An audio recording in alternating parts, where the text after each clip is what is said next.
Olha a obra do Espírito Santo em nossas vidas. Ela tem uma profundidade quando as pessoas entendem a terceira pessoa da Trindade, na íntegra quem Ele é. Olha que beleza.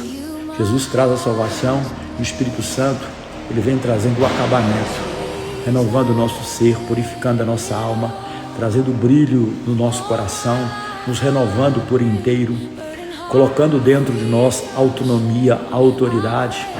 E quando realmente estamos cheios de Espírito Santo, basta alguém olhar para o nosso rosto, ver que há algo diferente. Ele nos pega do pó, todo arrebentado quando conhecemos Jesus, e aí começa a grande arquitetura.